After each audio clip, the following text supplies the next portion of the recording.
ஆண்டவரும் இரட்சகரும் இயேசுவின் நாமத்தில் இந்த நல்ல நாளிலே உங்களை நான் வாழ்த்துகிறேன். இன்று நாள் தியானத்திற்கென்று எடுத்துக்கொள்ளப்பட்ட கர்த்தருடைய வார்த்தை, இமைப்பொழுது உன்னை கைவிட்டேன். எசையா 54 அதிகாரம் 7 வசனத்தில் வைக்கப்பட்ட அந்த மிகப்பெரிய ஒரு வார்த்தை, ஆண்டவர் இன்னைக்கு நம்மளை பார்த்து சொன்ன ஒரு காரியம், இமைப்பொழுதில் நான் உன்னை கைவிட்டேன். இமைப்பொழுதில் நான் உன்னை கைவிட்டேன். இன்னைக்கு அநேக நேரங்களிலே நாம் கேட்க முடியும், ஏன் ஆண்டவரே என்னை கைவிட்டுட்டீங்க?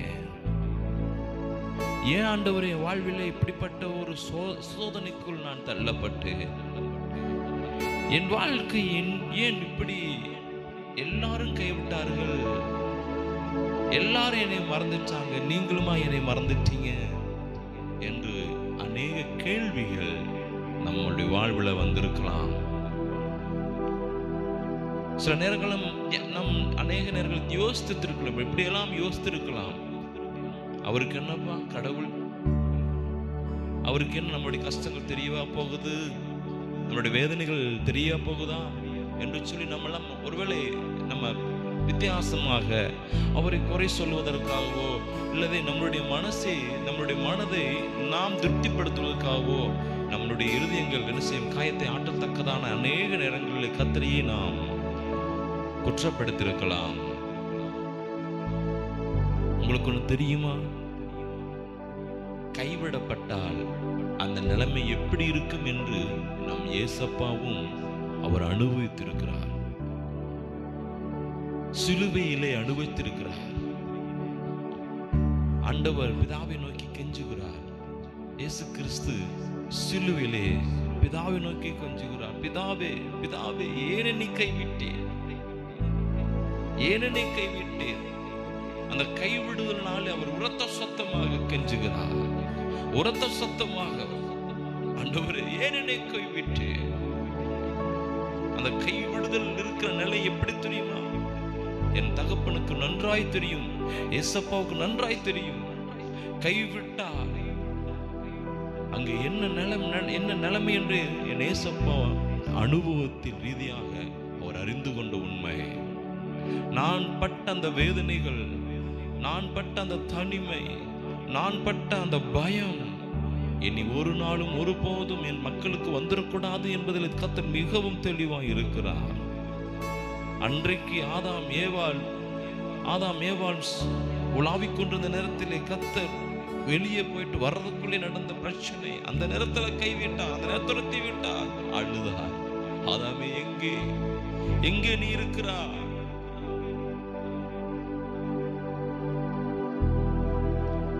கர்த்தர் மனதுருகிற தேவன்,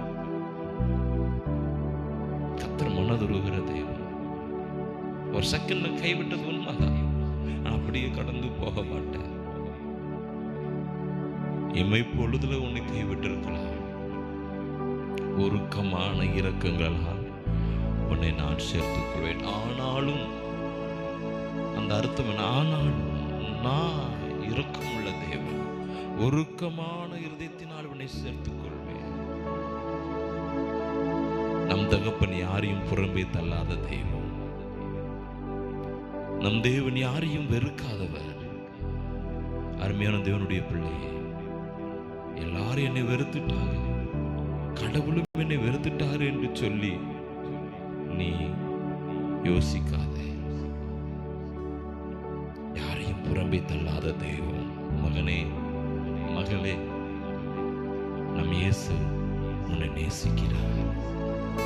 உன் நிலை என்ன என்பதை கர்த்தர் அறிந்திருக்கிறார். என் வாழ்க்கை இப்படி போயிருச்சே என்று பயப்படாதே. யாருக்கும் உதவாத வாழ்க்கைதான், யாருக்கும் பிரயோஜனம் இல்லாத வாழ்க்கைதான், யாருக்கும் தேவையற்ற வாழ்க்கைதான். ஆனால் கர்த்தருக்கு நீ தேவை, கர்த்தருக்கு நீ தேவை. அவர் ஒரு சில நேரங்களில் இமைப்பொழுதில் கைவிட்டிருக்க நிலைமை வரலாம். ஆனால் இருக்கும் அவருடைய இருதயம் மிகுந்த உருக்கமான இருதயத்தினால் உன்னை சேர்த்துக் கொள்வார். சோர்ந்து போகாது. கர்த்தர் உன்னை ஆசீர்வதிக்க உண்மையுள்ள தேவனாயிருக்கிறார்.